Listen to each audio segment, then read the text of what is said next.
Olá, minhas queridas amigas, olá, meus queridos amigos do Revisão PGE.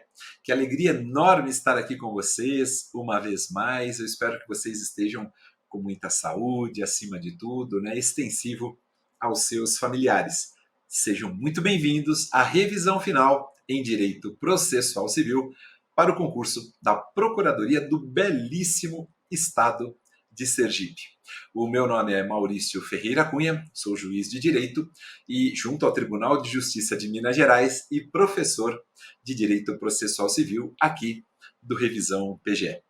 Bom, meus amigos, separei alguns temas aqui que reputo importantes, né? Dentro das nossas 100 questões, SEBRASP, método CESP de seleção, eu imagino que umas 10, 11, quem sabe 12 questões não sejam aí de direito processual civil. E não se esqueça, hein? Nossa prova começa às 8 da manhã e teremos 5 horas de duração. Mas vamos lá, pessoal, sem perder tempo, né?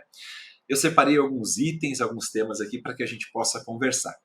E eu gostaria de iniciar, meus queridos amigos, falando das chamadas normas fundamentais do processo civil. Aqueles 12 primeiros artigos que nós temos ali posicionados, né, no nosso texto processual civil de 2015, pela primeira vez, né, nós nunca tivemos um reforço de base principiológica nos ordenamentos anteriores, né, seja o CPC de 73, seja o CPC de 1939, e agora, até mesmo diante de uma necessidade de reforço dos princípios previstos na Constituição, alguns deles estão repetidos nesses 12 primeiros artigos. Eu até faço uma distinçãozinha, né? Normas fundamentais, norma como gênero, princípios e regras como espécies de normas. Né? E eu digo que nós temos uma regrinha só. E essa regrinha, amigos, é aquela do artigo 12, que fala da chamada ordem cronológica de conclusão e julgamento. E por que eu chamo de regra e não de princípio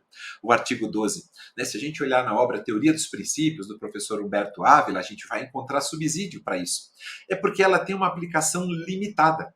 Se nós imaginarmos qualquer outro ordenamento, nós não vamos nos recordar de algum dispositivo semelhante como este que nós temos no artigo 12, dizendo que os juízes devem preferencialmente, né, quando colocaram preferencialmente na redação do artigo 12, durante o período de vacácio, praticamente tornou esse artigo uma letra morta, né? Mas enfim, a ideia é fazer com que os juízes, né, que os tribunais obedeçam à chamada ordem cronológica de conclusão e julgamento. Para mim, o artigo 12 é uma regra, uma boa parcela da doutrina também entende assim. Os demais dispositivos trazem, como eu havia dito, não só princípios constitucionais, como também princípios informativos. Né?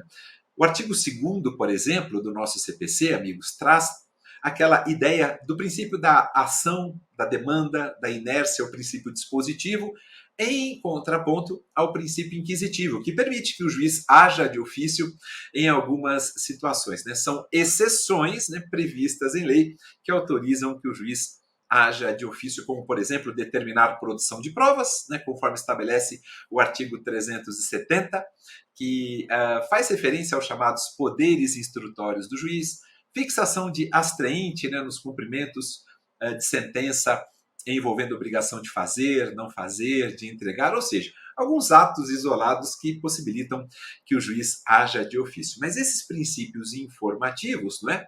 Eles estão no artigo 2º. Basicamente, começa assim, o processo começa por iniciativa da parte e se desenvolve, né, por impulso oficial, salvo aquelas exceções previstas em lei em que o juiz pode agir de ofício.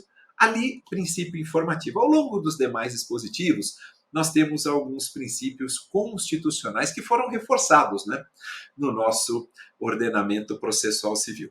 A ideia de trazer essa base principiológica, amigos, para uma legislação infraconstitucional, repito, embora eles já estejam presentes na legislação constitucional, foi mesmo de reforço. Né? Nós tínhamos um número de processos viciados em razão da inobservância desses princípios constitucionais, um número muito elevado. Com o CPC de 2015, o que se buscou, e pelo menos a gente já começa a perceber algum tipo de alteração ao longo desses 7 anos e 8 meses, né, de vigência aí do nosso Código de Processo Civil, quase daqui a pouquinho fazendo 8 anos, a gente começa a perceber que, de fato, nós tivemos algumas alterações ali sensíveis no dia a dia da magistratura. Por quê? Porque passou a se conferir, né, uma maior preocupação em relação ao respeito a essa base principiológica. O artigo 4º, por exemplo, fala de duração razoável do processo. Algo que a gente já tem previsto na Constituição Federal, no artigo 5º, inciso 78, que, aliás, nem precisaria, na minha humilde opinião, né? Até porque o Brasil é signatário do Pacto de San José, da Costa Rica, a Convenção Americana de Direitos Humanos, e ali está previsto que todos os seus signatários, né, devam obedecer a esta duração razoável, seja lá o que isso for, né?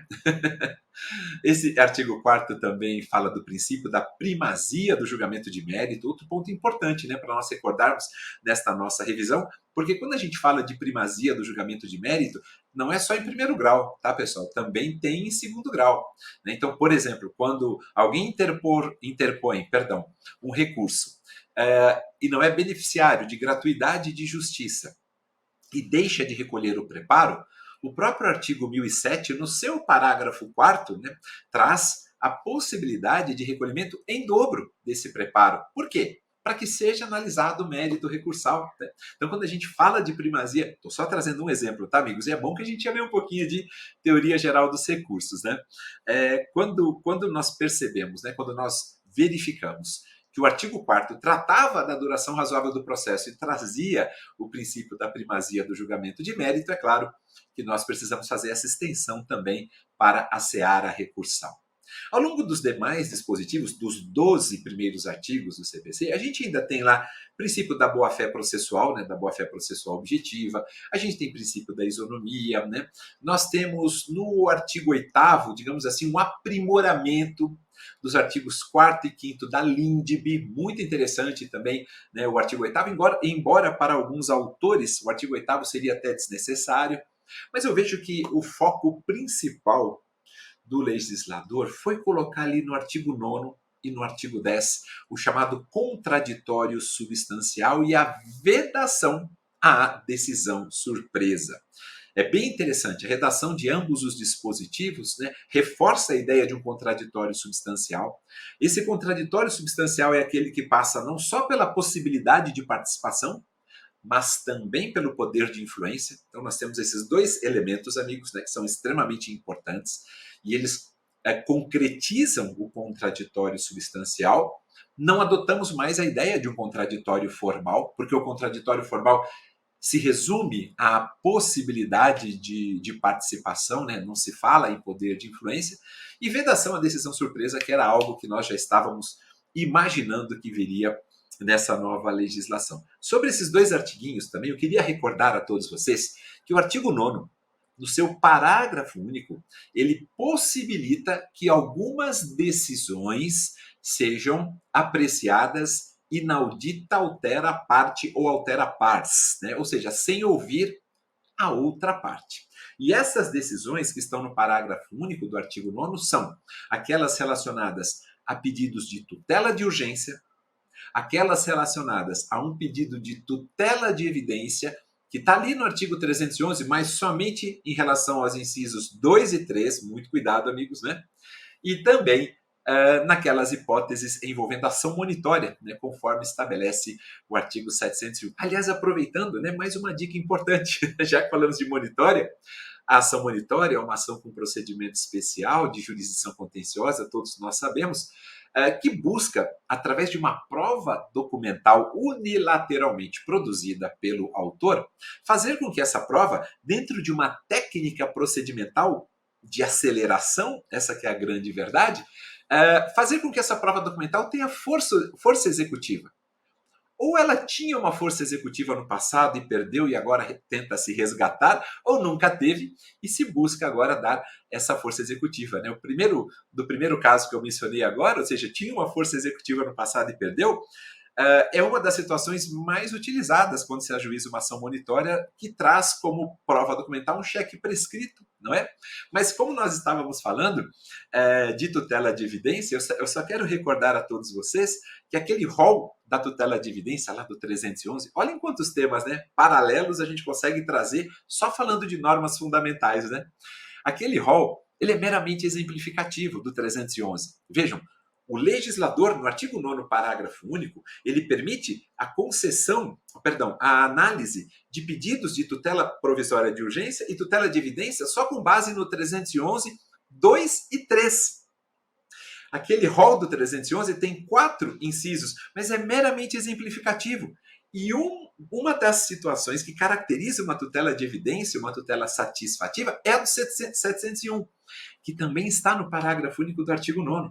O juiz, quando olha, se depara com uma petição inicial, numa ação monitória, e se ela preenche todos os requisitos legais, de plano, o juiz já determina a expedição de um mandado monitório, que pode consistir numa obrigação de pagar, de fazer, de não fazer, de entregar coisa, e o réu terá a possibilidade de cumprir esse mandado monitório no prazo de 15 dias.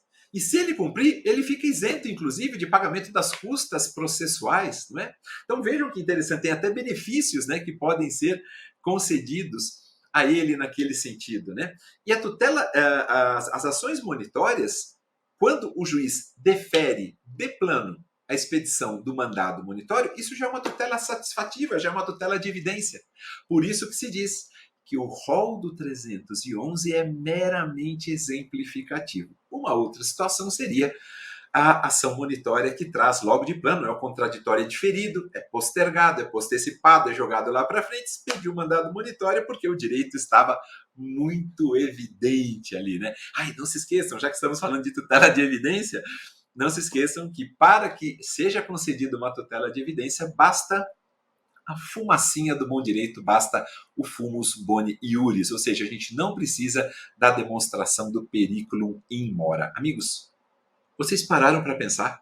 A gente está falando do artigo 9º e do artigo 10, né, com relação à vedação, à decisão surpresa. A gente fala de contraditório substancial, aí isso já nos transportou automaticamente, né, para as tutelas de evidência, para a ação monitória, né, passamos rapidamente aí pelas tutelas provisórias de urgência e já aproveitando esse gancho, né, não se esqueçam, tutelas provisórias de urgência que podem ser antecipadas ou cautelares.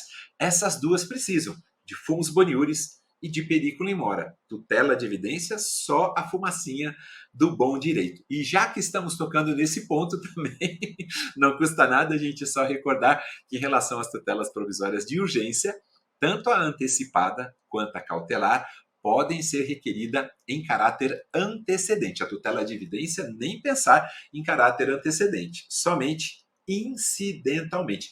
E especificamente, em relação à tutela provisória de urgência de natureza antecipada, né, vocês sabem que é possível requerê-la em caráter antecedente e, obviamente, se você requerer em caráter antecedente e não tiver sido interposto recurso, tem que ser recurso, o STJ já foi, já voltou, mas agora já pacificou, e o recurso é de agravo de instrumento. Se não for interposto qualquer recurso de agravo de instrumento em face dessa decisão concessiva de tutela provisória de urgência de natureza antecipada em caráter antecedente, ela se estabiliza. Não se esqueçam disso, amigos, tá bom? É extremamente importante nós recordarmos. E, claro, depois tem até aquela ação, né, que a gente pode ajuizar. Qualquer das partes pode ajuizar para tentar reformar, né, rever os efeitos, né, daquela tutela antecipada concedida em caráter antecedente, e essa ação pode ser ajuizada no prazo de 2 anos, tá bom? Não se esqueçam disso. Bem rapidamente, algumas informações, né, a respeito das tutelas provisórias de urgência também. Mas eu falava do artigo 4º, olha que interessante, né?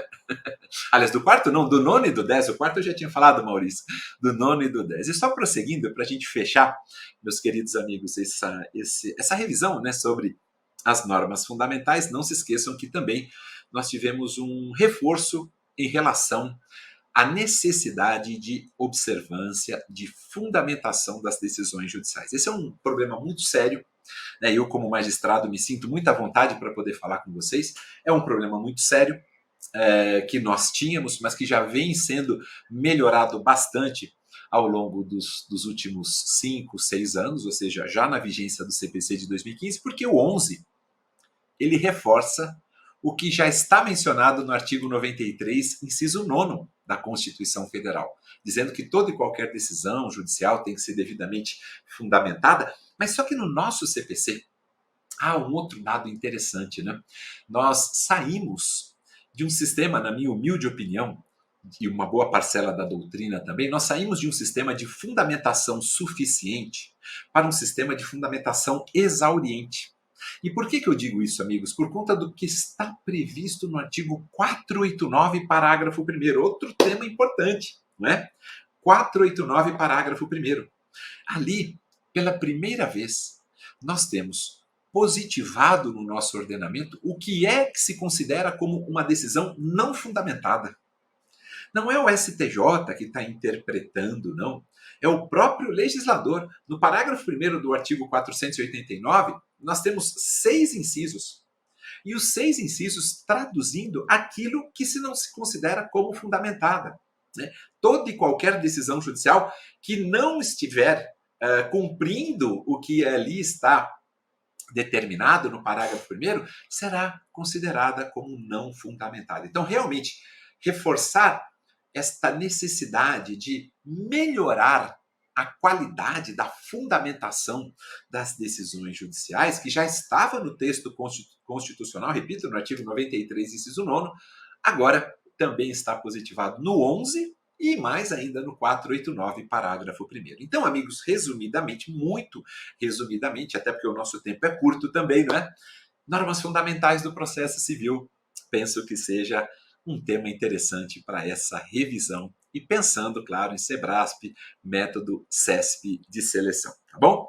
Bom, amigos, outro tema importante, esse eu não abro mão nunca, e graças a Deus, né, em algumas revisões que nós já fizemos, tivemos êxito porque recomendamos e caiu. Caiu por quê, pessoal? Porque competência não tem como a gente fugir, né? Competência é um tema que é cobrado, eu costumo dizer assim, amigos, concurso sim, né? Muito difícil nós não termos algum questionamento sobre competência.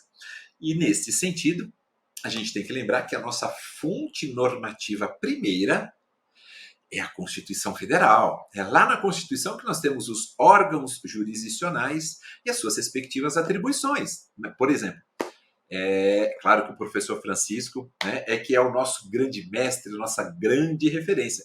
E vocês vão se recordar que o 102, ele diz, olha, compete, né, basicamente ao Supremo Tribunal Federal, está lá no inciso 3, analisar, julgar os recursos extraordinários. Se a gente for lá para o artigo 105, nós percebemos que ali nós temos o STJ, compete ao STJ também no inciso 3, no inciso 3º, apreciar os recursos especiais, né?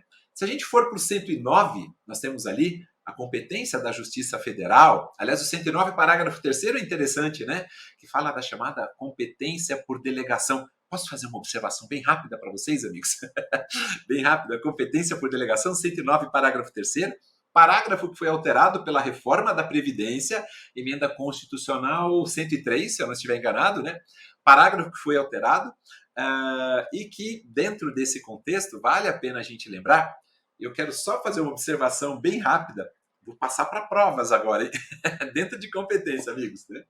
Não se esqueçam que existe um dispositivo de lei expresso, que é o 381, parágrafo 4º, dizendo que produção antecipada de provas, qualquer pedido, né, dessa ação probatória autônoma, em face da União, em face de uma autarquia federal, o INSS, em face de uma empresa pública federal, Caixa Econômica Federal, né? Esses pedidos podem ser demandados na Justiça Estadual desde que nós não tenhamos uma vara federal instalada naquela localidade, tá bom, amigos? Então eu quis só fazer essa observação bem rápida, já que a gente está falando de competência, fonte normativa primeira a ser a Constituição, falamos do 109, né? Não custa nada fazer esse link, é mais uma informação, a gente fala de provas também, então qualquer informação é muito bem-vinda, né, amigos? Mas enfim, ali a fonte normativa primeira. O nosso Código de Processo Civil, traz o que a doutrina chama de... Eu concordo com essa expressão, sabe, pessoal? É como se fosse uma espécie de teoria geral da competência, né? Até porque não é função da legislação processual civil estabelecer os órgãos jurisdicionais e suas matérias de atribuição. Isso realmente é da Constituição Federal. E o que é que eu destacaria dentro da competência prevista no nosso Código de Processo Civil? Lembram aquela regrinha geral, pessoal? A gente aprende nos bancos acadêmicos, não é? Principalmente lá no início, quando a gente estuda TGP, principalmente. Olha, as ações fundadas em direito pessoal ou direito real sobre bens móveis com M, né? Em regra, essas ações devem ser propostas no foro de domicílio do réu? Pois bem, só que nós temos algumas exceções, e não custa nada a gente relembrar essas exceções, né? Lá do 46. Por exemplo, pessoal, vamos imaginar que no artigo 46 isso está previsto, né? Vamos imaginar que o réu tenha mais do que um domicílio. Ele pode ser demandado, qual que é o foro competente? Ser demandado no foro de qualquer deles.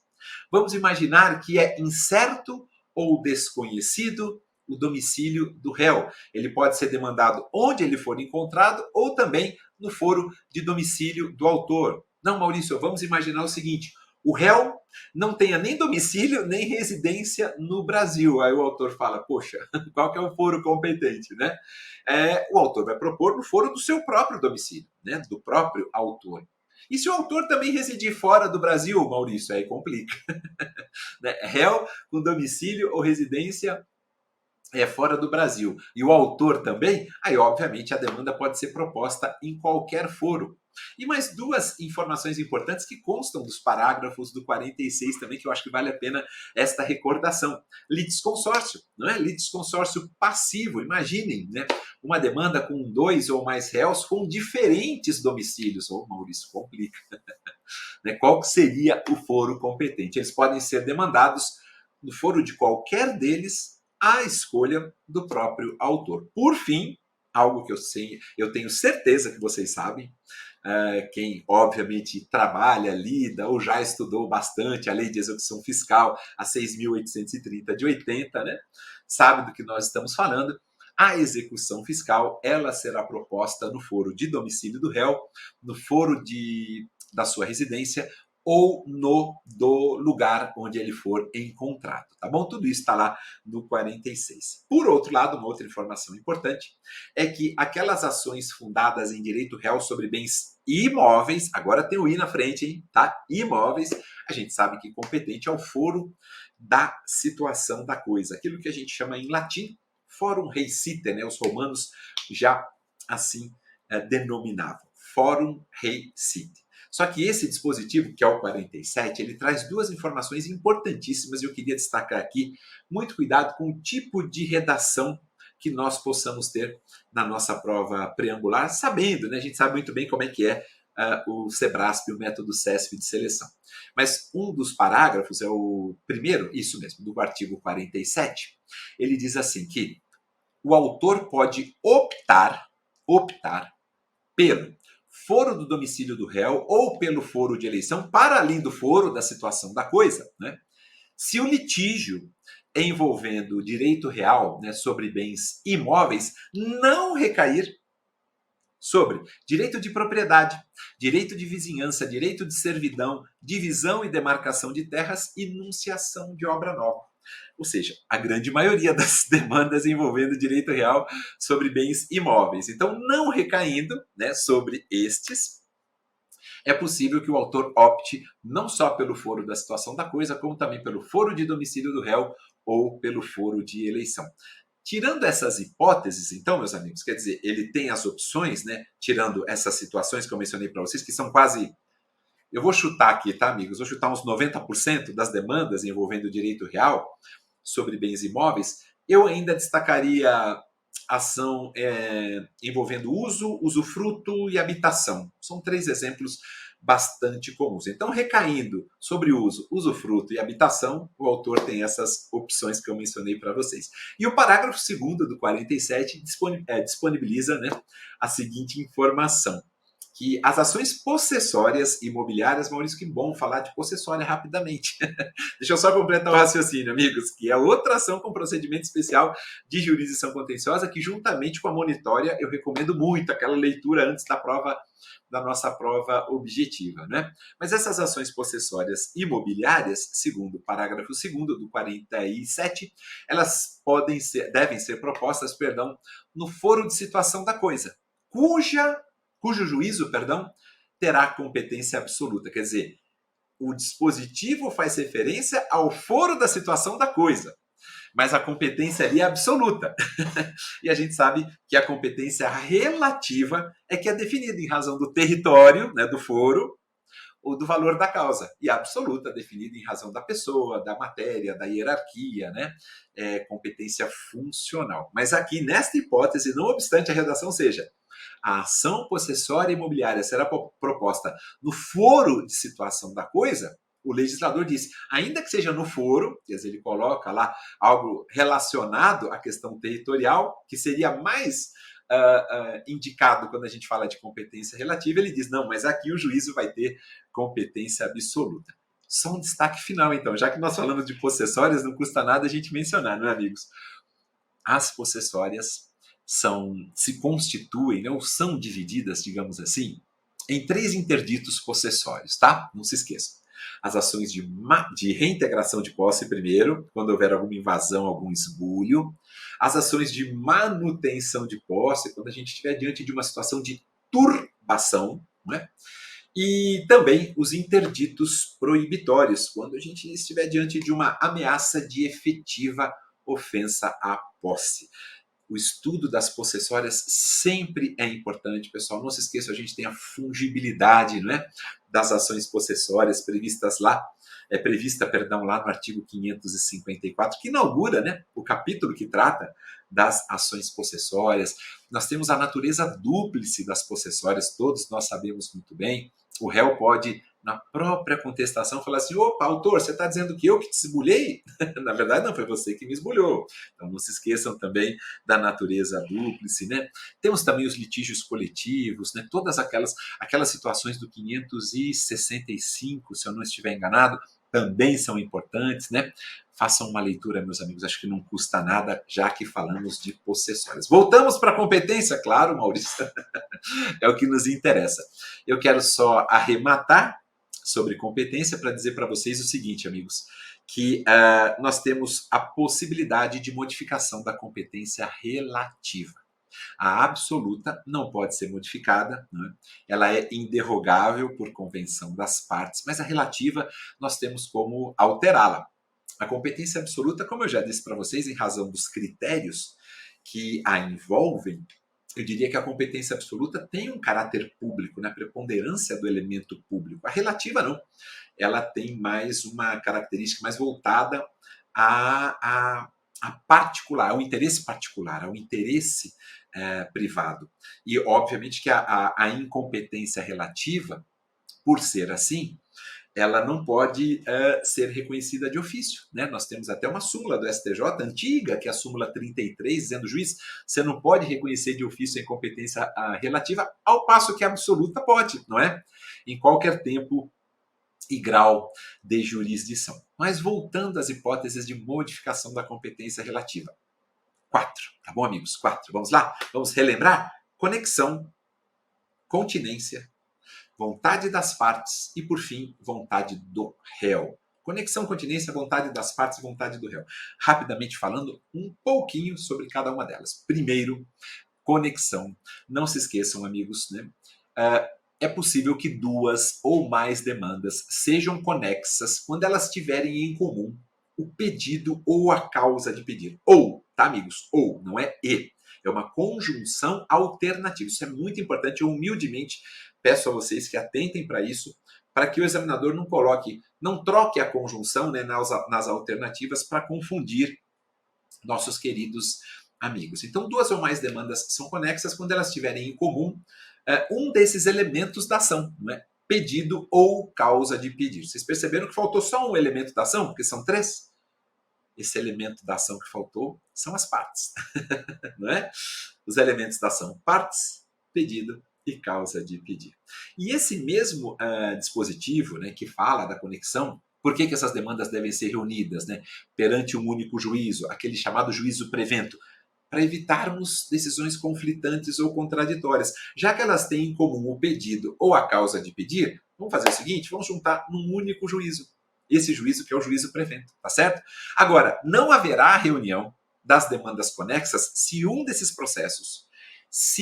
deles já tiver sido sentenciado. E nem precisa de trânsito em julgado. O STJ já entendeu isso há muito tempo. Tá bom, amigos? Então, repito, as demandas conexas devem ser reunidas perante um único juízo. Mas se um dos processos já tiver sido sentenciado, não há que se falar em reunião. Isso não só hoje está positivado no artigo 55, parágrafo 1º, como também já fazia parte da súmula 235 do STJ, tá bom?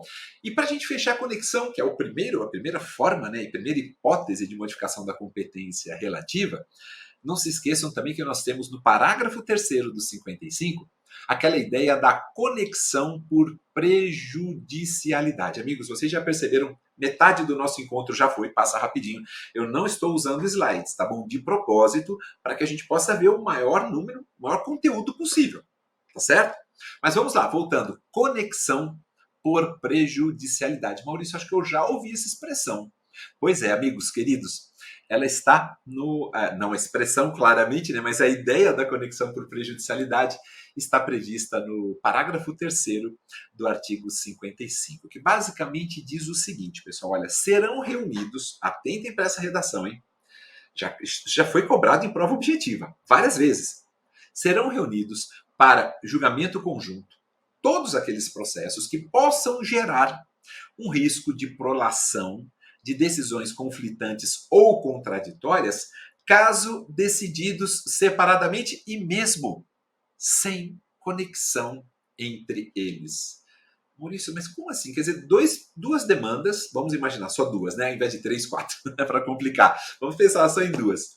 Elas não são conexas, não há conexão entre elas, só que se elas continuarem tramitando onde elas estão, uma na primeira cível, outra na segunda cível daquela mesma comarca, há um risco de decisões conflitantes ou contraditórias? É exatamente isso, amigos. É por isso que nós chamamos de conexão por prejudicialidade. Nós não, né? A doutrina assim denomina. Eu sempre dou o seguinte exemplo, olha, pensem numa ação de alimentos que esteja tramitando na primeira vara cível de uma comarca.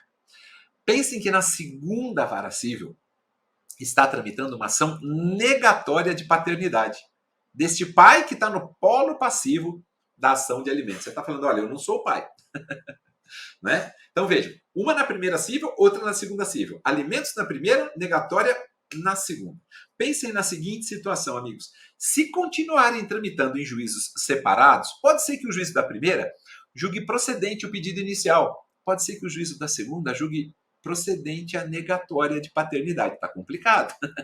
Se eu não sou o pai, por que eu fui condenado a pagar alimentos? Por isso, esses processos, mesmo sem conexão, porque eles não têm em comum o pedido, eles não têm em comum a causa de pedir, esses processos devem ser reunidos perante um único juízo, o juízo prevento, para que haja uma única só decisão, tá bom? Continência, segunda forma de modificação da competência relativa. Quando é que nós temos a continência? Quando duas ou mais ações têm em comum as partes, aí ó, entra o elemento subjetivo, né, da ação, quando elas têm em comum as partes e, aqui tem a conjunção aditiva, as partes e a causa de pedir. Só que o pedido de uma dessas demandas, né, por ser mais amplo, ele abrange o pedido formulado nas demais demandas, né? Então devem ser reunidas perante um único juízo, o chamado juízo prevento. E não se esqueçam que no artigo 57 a gente tem uma novidade, nós não tínhamos no CPC de 73, amigos, uma novidade interessantíssima, futuros procuradores do Estado de Sergipe. O 57 ele diz assim, olha, quando nós estivermos diante de uma situação envolvendo continência e aquela ação com objeto maior, né, que acaba abrangendo o objeto das outras ações, né, e aquela ação continente, que tem esse objeto maior, tiver sido proposta anteriormente, naquele processo relativo à ação contida, que tem um objeto menor, tem que ser proferida sentença sem resolução de mérito. Maurício, e se for o contrário? Primeiro eu ingresso com uma ação contida, aquela com objeto menor. Depois eu ingresso né, com aquela ação com objeto maior, não é? Obviamente que aí os feitos devem ser reunidos para junto a um único juízo, o juízo prevento, para que a gente tenha somente uma decisão. Mas se a ação continente com objeto maior tiver sido ajuizada anteriormente, depois, quando vier aquela com objeto menor, ela tem que ser extinta sem resolução de mérito. Tá? Essa novidade a gente não tinha no CPC 73. Amigos, rapidamente para a gente fechar, faltam 2 critérios, né, de quantificação da competência relativa. Vontade do réu, vamos lá, esse é o terceiro.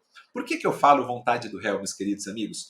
Porque vocês sabem que a incompetência relativa, como eu havia dito agora há pouquinho, ela não pode ser reconhecida de ofício pelo juiz. Temos até súmula vedando isso. A incompetência relativa tem que ser alegada pelo réu na contestação, sob pena de prorrogação daquela competência. É só olhar para o 337, inciso 2 do CPC. Está ali, incompetência absoluta e relativa devem ser alegadas na contestação. É claro que a absoluta pode ser alegada em qualquer tempo e grau de jurisdição, pode ser reconhecida em qualquer tempo e grau de jurisdição, mas a relativa, o momento temporal limite é a contestação, sob pena de prorrogação. Por isso que eu digo, é uma das hipóteses de modificação da competência relativa. Porque se o réu não alegar, a vontade tem que ser a dele. E assim não proceder por ocasião da contestação, prorroga-se aquela competência. Quarto e último critério, pessoal, só beber uma aguinha que está muito quente, vocês sabem bem, né?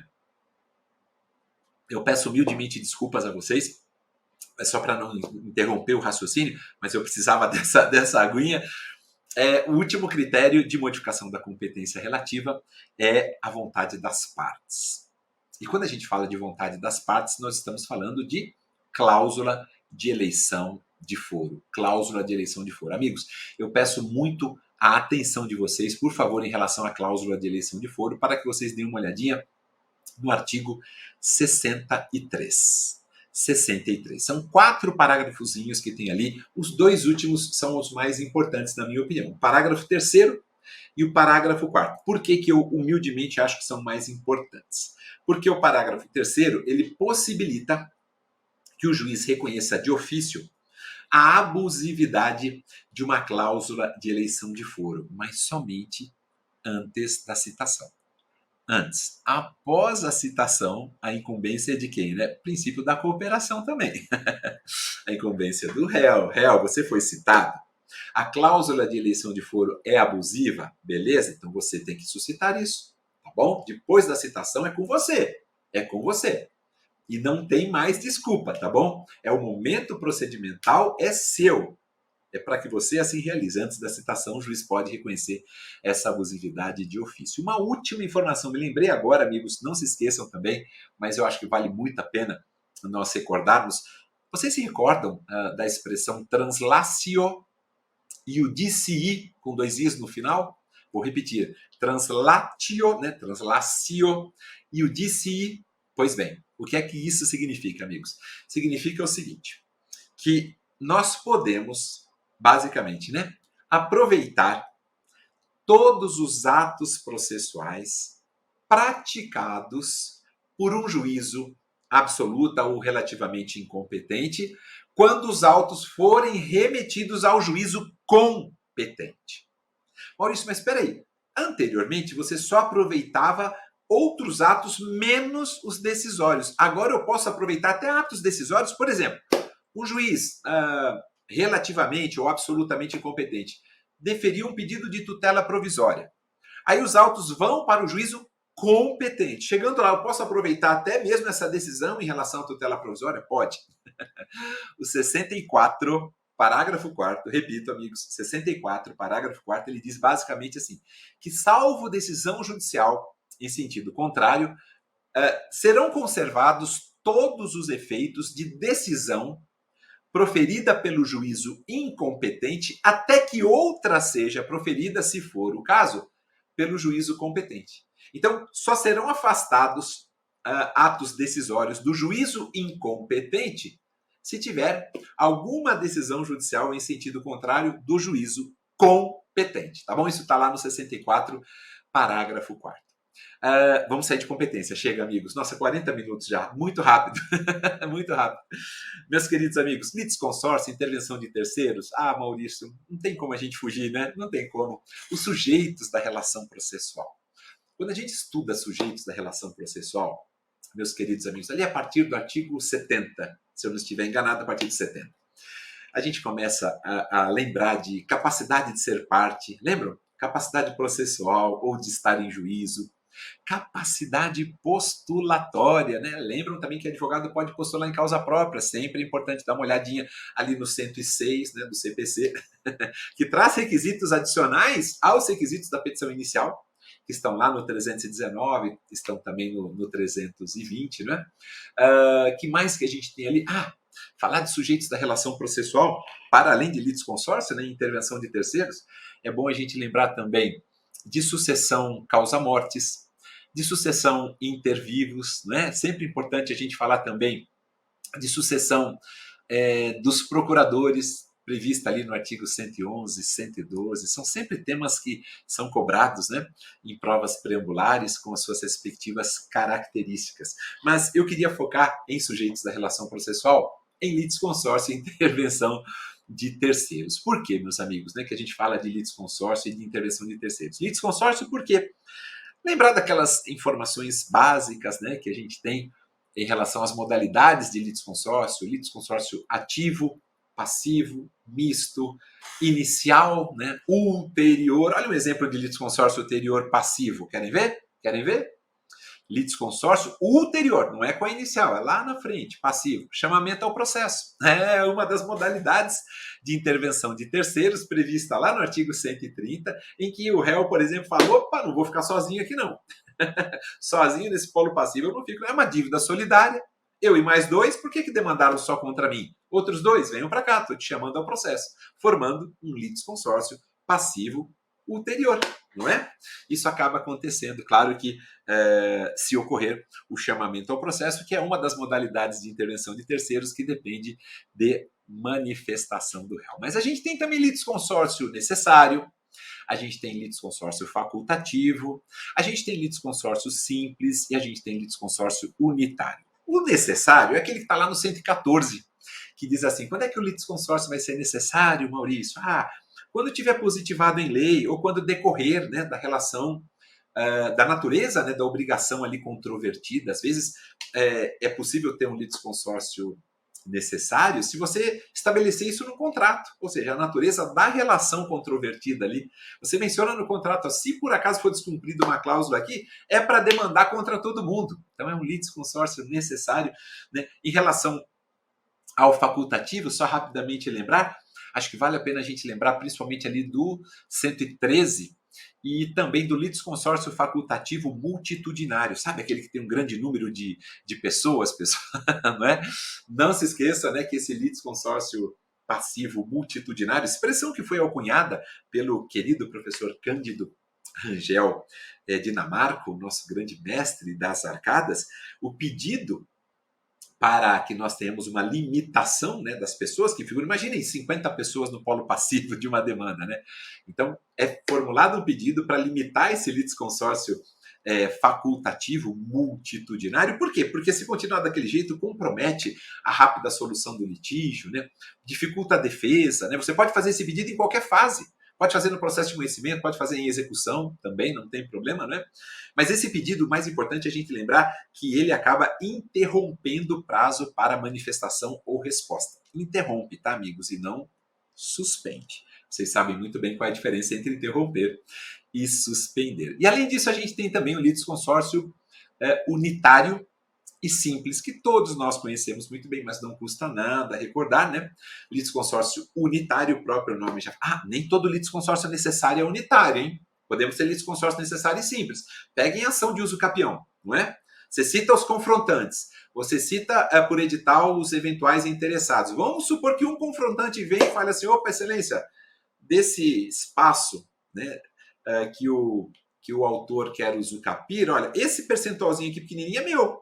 Tá aqui, tá comprovado, né? Ou seja, É um litisconsórcio necessário, mas a decisão pode ser diferente para esse confrontante em relação aos demais, né, que também foram ali citados. Não é porque é necessário que será sempre unitário, pode ser necessário e simples. Mas a ideia de unitário é uma decisão uniforme, né, abrangendo todos os litisconsórcios, e simples, exatamente o oposto, você tem decisões diferentes para cada um dos litisconsórcios, tá bom? Eu acho que de litisconsórcio era isso. Lembrem da autonomia dos litisconsórcios, tem tanta coisa para falar, né? Mas litisconsórcio basicamente é isso. E de intervenção de terceiros, a gente fez uma referência rápida ao chamamento ao processo. Eu apostaria em denunciação da lide, eu apostaria em desconsideração da personalidade jurídica e em amicus curiae. Em amicus curiae também. Denunciação da lide, não se esqueçam, ela pode ser feita pelo autor, pode ser feita pelo réu, não é? Ela é, digamos assim, provocada, né? A assistência, que é outra modalidade, vocês sabem, de intervenção de terceiros, ela é espontânea, tanto a simples ou adesiva, e a litisconsorcial ou qualificada depende dos assistentes, se eles quiserem ajudar, né, os assistidos, né?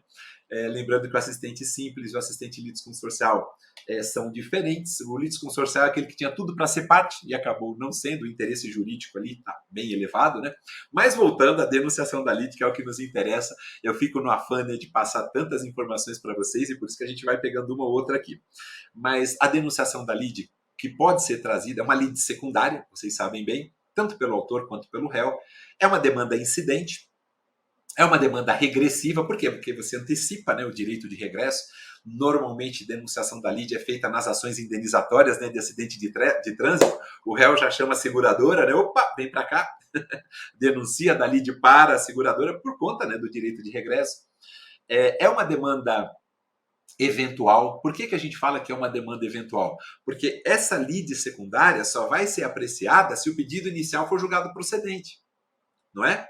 Porque aí, obviamente, que o juiz vai falar, poxa, peraí, se o pedido inicial é procedente, o réu denunciou da lide para a seguradora, deixa eu também julgar agora essa lide secundária, essa denunciação da lide que foi feita para garantir exatamente esse direito de regresso. E, além disso, a denunciação da lide ela é antecipada, né, por conta do direito de regresso, mas tem um detalhe importante, ela é facultativa. Denunciação da lide não é obrigatória, amigos. É só a gente dar uma olhada ali no 125. E denunciação sucessiva, só uma vez, tá bom? O denunciado só pode denunciar uma única vez. Meus amigos, além de denunciação da lide, desconsideração da personalidade jurídica, um instrumento de muita efetividade na prática. Eu sou titular de uma vara de juizados especiais, eu vou dizer para vocês o que funciona hoje, principalmente na execução, é desconsideração de personalidade jurídica e cisbajude. A penhora online, porque o resto não funciona. Não adianta sniper, renajude, infojude, né? Não adianta, amigos. Vou ser muito sincero para vocês. Está cada vez mais difícil a gente trazer efetividade para o processo de execução, né? Nem as medidas executivas atípicas lá do 139, inciso 4, apreensão de passaporte, de CNH, bloqueio de cartão de crédito, estão surtindo tantos efeitos como nós gostaríamos. Mas quem é que é legitimado para requerer a instauração de um incidente de desconsideração da personalidade jurídica? Parte ou MP, quando lhe couber intervir no processo. Lembre que o MP atua como fiscal do ordenamento jurídico, ele tem 30 dias para se manifestar, prazo é próprio, não se conta em dobro, 30 dias, nas hipóteses previstas no artigo 178. Quando houver interesse de incapazes, interesse público ou social, chamado interesse primário, e nos litígios coletivos envolvendo posse de terra rural ou urbana. Olha, a gente fala de um tema e sempre puxando outro. Vocês estão percebendo? Né? É de propósito, viu, amigos? A desconsideração inversa da personalidade jurídica agora é prevista no nosso ordenamento, também achei bem interessante. E a desconsideração, volto a dizer, pessoal, ela cabe em todas as fases do processo de conhecimento, cabe no cumprimento de sentença, cabe na execução de título extrajudicial, tá bom? Agora, Maurício, eu já ouvi que você pode requerer a desconsideração logo na inicial. Beleza, pode mesmo. É perfeitamente possível. Normalmente, na prática, o que acontece? Você requer como um incidente. A demanda já está em andamento e ali no meio dela você requer a instauração do incidente. Qual é a diferença que existe procedimentalmente falando, amigos? Quando você requer logo com a inicial, não se suspende o processo. Se você requerer a instauração incidentalmente, obviamente que haverá a suspensão do processo, tá? Em termos procedimentais, citação do sócio ou da pessoa jurídica, né, se for desconsideração inversa, citação do sócio ou da pessoa jurídica para manifestar-se e requerer a produção das provas cabíveis, tudo isso no prazo de 15 dias. E amicus curiae, só para a gente fechar, o artigo 138 é muito importante, dizendo que o juiz ou o relator, né, lembrem que amicus curiae também cabe em primeiro grau, né, não é só em segundo grau, não. O juiz ou o relator, aí tem os requisitos lá no 138, né, considerando o quê? A relevância da matéria, a especificidade, né, do tema objeto da demanda ou a repercussão social da controvérsia, estes são os requisitos. Então, o juiz ou relator, levando isso em consideração, ele poderá, através de decisão que não cabe recurso, não cabe, ou seja, por decisão irrecorrível, ele pode, de ofício, o juiz pode fazer de ofício, ou a requerimento das partes, ou mesmo através de solicitação do próprio amicus curiae, que vem e fala, opa, eu quero ali ajudar, eu tenho conhecimento técnico, científico, eu sou um expert, eu posso contribuir, né? O juiz decidirá, né, através de decisão irrecorrível, perdoem a redundância, né, decidirá através de decisão irrecorrível, a participação de quem, pessoal? De pessoa física, né, pessoa natural ou pessoa jurídica, bem como órgão ou entidade especializada com representatividade adequada, para que, no prazo de 15 dias, né, da sua intimação, se manifestem. Né? E, além disso, amigos, por favor, não se esqueçam que o fato de ingressar amicus curiae não altera a não implica alteração da competência e só autoriza, pelo próprio 138, parágrafos 1º e 3º, só autoriza o amicus curiae, em caso de legitimidade recursal, a opor embargos de declaração e também a recorrer em face da decisão que foi proferida num IRDR, num incidente de resolução de demandas repetitivas. Tá? Pelo CPC é somente isso que nós temos, repito, no 138, parágrafo 1º e 3º. Amigos, saímos dos sujeitos da relação processual, aqueles artigos sobre advocacia pública. Claro, você procurador do Estado de Sergipe, né, Maurício? Está importante, 182, 183 e 184. Lembrando do prazo em dobro para todas as suas manifestações e também da prerrogativa da intimação pessoal da advocacia pública, que se dá por carga, por remessa ou por meio eletrônico. Tá? Agora, também não se esqueçam que quando tiver prazo próprio é prazo próprio. Não se conta em dobro para o MP, para a advocacia, para a defensoria pública. E, por fim, o 184, que trata da advocacia pública, também não se esqueçam da possibilidade de responsabilização civil e regressiva, né, do membro da advocacia pública quando ele tiver agido com dolo ou com fraude. São os dois vícios de consentimento previstos no 184, com dolo ou fraude no exercício das suas funções. Os mesmos vícios de consentimento que são aplicados em relação à magistratura, ao MP e também à defensoria. Maurício, você acha que pode cair alguma coisa de negócio jurídico processual? Simbora, já está terminando, amigos. Eu penso que sim, né? Eu penso que sim. Alguma coisa relacionada, até porque as procuradorias, né, podem celebrar negócios jurídicos processuais, alguma coisa relacionada ali ao 190, ao seu parágrafo único, né? Nós temos vários negócios jurídicos processuais típicos. Cláusula de eleição de foro é um negócio jurídico processual típico. Perícia consensual, né? As partes podem escolher o próprio perito.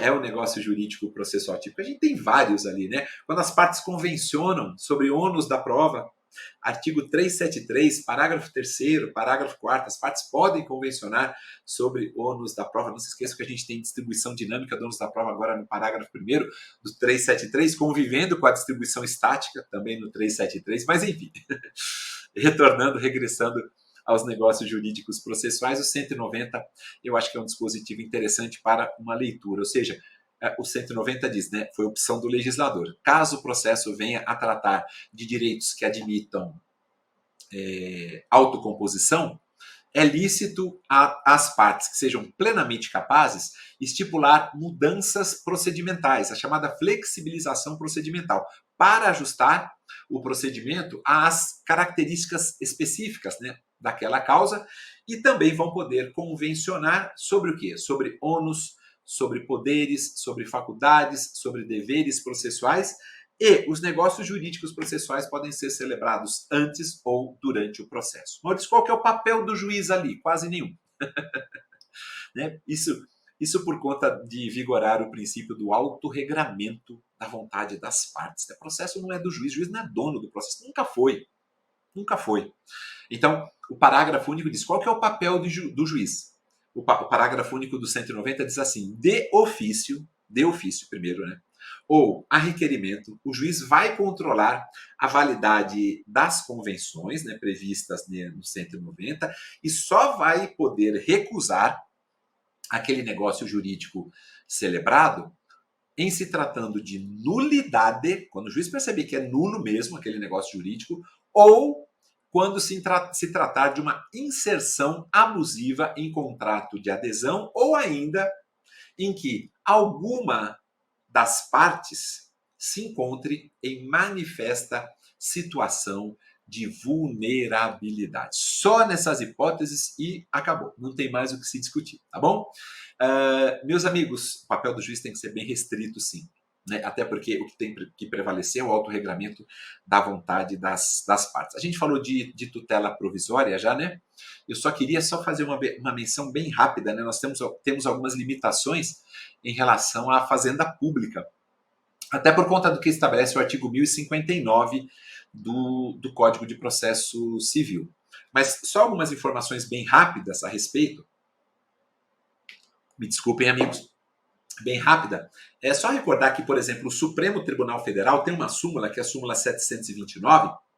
Ele entende que as restrições à tutela provisória contra a fazenda pública, essas restrições não se aplicam, né, às ações previdenciárias. Eu sei que todos vocês sabem, mas não custa nada, até porque a Sebrasp, método CESP de seleção, não custa nada a gente lembrar dessa súmula. E lembrar também, amigos, que nós tivemos a conhecidíssima ADIM, né, uma ação direta de inconstitucionalidade de número 4296-4296 do Distrito Federal.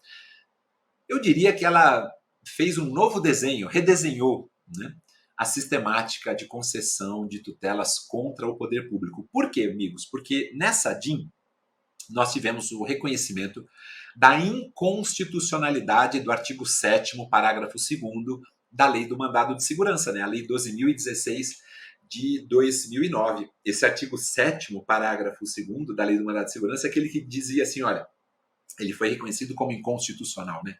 Inconstitucional.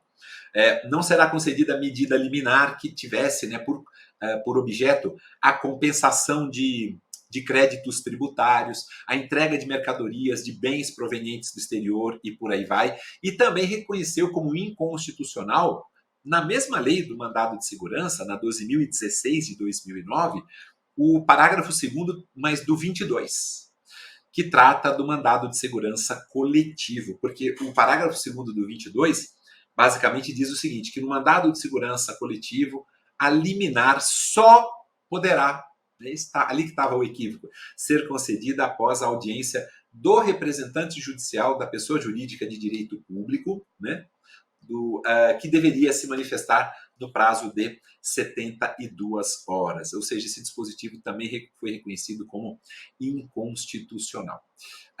Amigos, a gente já falou de provas. Remessa necessária, eu acho que sempre é importante, né? Amigos, lembrar só do 496, né? Remessa necessária, que é uma condição de eficácia da sentença, está sujeita ao duplo grau de jurisdição, não produzindo efeito senão depois de confirmada pelo tribunal aquelas sentenças, né, proferidas contra os entes públicos, né, União, Estados, Distrito Federal, municípios, respectivas autarquias e fundações de direito público, e também não produzirá efeito nenhuma eficácia, por isso que é uma condição de eficácia da sentença, aquelas sentenças que tenham julgado procedentes total ou parcialmente os embargos à execução fiscal, tá bom? Então, estão sujeitas, né, ao duplo grau de jurisdição, ou seja, estão sujeitas à remessa necessária estas sentenças. Mas o parágrafo 3º, não se esqueçam, e o parágrafo 4º dizem, olha, mas espera aí, não vai ter remessa necessária nestas situações que nós estamos mencionando aqui, né? Parágrafo 3º, quando a condenação nós não teremos remessa necessária, né? Quando a condenação ou o proveito econômico obtido na causa for de valor certo e líquido inferior a 1.000 salários mínimos, a 500 salários mínimos ou a 100 salários mínimos, a depender ali do ente público envolvido. 1.000 salários mínimos quando for a União, suas respectivas autarquias e fundações de direito público.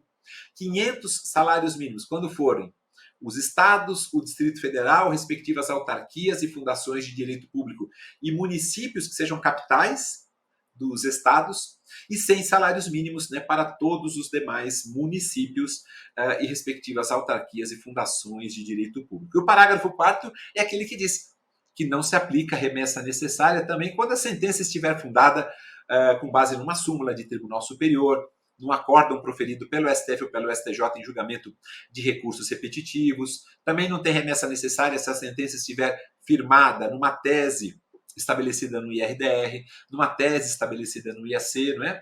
Ou quando a sentença estiver de acordo com o entendimento coincidente com orientação vinculante firmada no próprio âmbito administrativo do ente público, né? Às vezes pode ser um parecer, pode ser uma manifestação, né? Pode ser uma própria, até mesmo uma súmula administrativa.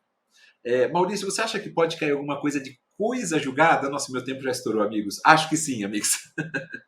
Então, recomendaria muito a vocês, por favor, né, que deem uma olhadinha nos dispositivos da coisa julgada, a partir do 502 até o 508, principalmente. Liquidação de sentença, pode ser 509, 510, 511, 512. E, por fim, amigos, por fim, claro, é sempre importante a gente lembrar que nós podemos ter alguma questão relacionada ao cumprimento de sentença e à execução de título extrajudicial.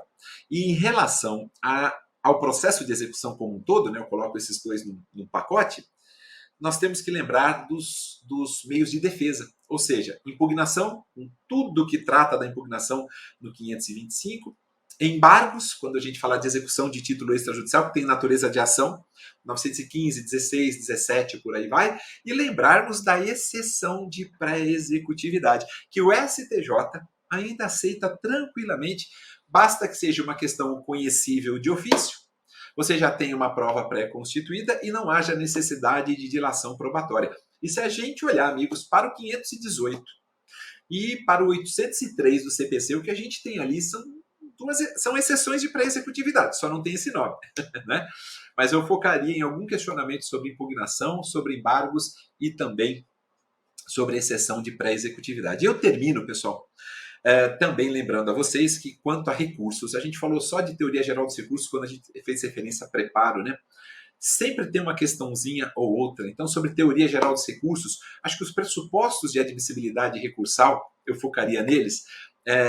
Cabimento, legitimidade recursal, lá no 994. Quem é que tem legitimidade para recorrer, Maurício? A parte vencida, o terceiro prejudicado, o MP, como parte ou como fiscal do ordenamento jurídico, né? Então, cabimento, legitimidade recursal, interesse recursal, né? Aliás, legitimidade está no 996, 994 é o rol recursal, rol dos recursos, 996. Se eu falei 994, corrijam, por favor, é 996, estão ali os legitimados, né? Então, são os pressupostos intrínsecos, cabimento, legitimidade, interesse, inexistência de fato impeditivo ou extintivo do poder de recorrer, a desistência recursal, a renúncia recursal, que não dependem, né, de concordância da parte contrária, todos os nossos queridos amigos sabem disso, e os pressupostos extrínsecos, denominação do professor Barbosa Moreira, a gente pode falar de regularidade formal, preparo, né, com tudo que está lá no 1003, 1003 é um dispositivo importantíssimo que trata do preparo, da 1007, que trata do preparo, 1007, e tempestividade, que está no 1003. Aí sim. E só para a gente recordar, em relação à tempestividade, nós temos prazo praticamente de 15 dias para todos os recursos, praticamente, embargos de declaração, né, tem prazo de 5 dias. Não se esqueçam que todo feriado local tem que ser comprovado no ato da interposição do recurso, né? E voltando só para o preparo também, não se esqueçam daquela regra do recolhimento em dobro, e não se esqueçam que quando você recolher só uma parte do preparo, faltou complementar, você pode complementar, tem 5 dias para tanto. Mas quando você não recolher nada, você não pode complementar, você pode recolher em dobro, e tem que recolher tudo, tá bom? E sobre os recursos em espécie, prometo que agora eu termino, amigos, né? os recursos que eu mais aposto, sempre, apelação, agravo de instrumento, embargos de declaração. São os três, né, que eu aposto mais: apelação, agravo de instrumento, embargos de declaração. Pode ser que a gente tenha sobre os recursos extraordinários, né, o extraordinário e o especial também, mas eu focaria nesses três, tá bom? Meus amigos, me perdoem, eu extrapolei já o nosso tempo, mas tentei trazer aqui as informações que, na minha humilde opinião, seriam as mais relevantes. Eu desejo que vocês façam uma excelente prova, que vocês conquistem os objetivos de vocês, né? Mas mais do que isso, amigos, eu desejo que vocês tenham muita saúde, que vocês continuem firmes e fortes aí na caminhada, que vocês não esmoreçam sob hipótese alguma, porque, como eu sempre digo, eu nunca soube de algo que tenha resistido a um trabalho sério e responsável. Nada, absolutamente nada resiste a um trabalho sério e responsável. Acreditem em vocês. Acreditem piamente, porque só vocês sabem o suor que vocês estão derramando, a dor que vocês estão sentindo nessa caminhada. E eu estarei, de coração mesmo, torcendo para que vocês tenham todo o êxito, mas mais do que isso, para que vocês tenham muita saúde na vida de vocês, tá bom? Um grande abraço, um abraço carinhoso. Me deem notícias depois, por gentileza, tá bom, amigos? Nos nossos canais de contato. Pode ser no Instagram, no Cunha Pro Civil, ou também pelo meu e-mail, cunhaprocivil@gmail.com. Um grande abraço, fiquem com Deus e muito boa sorte, amigos. Até sempre.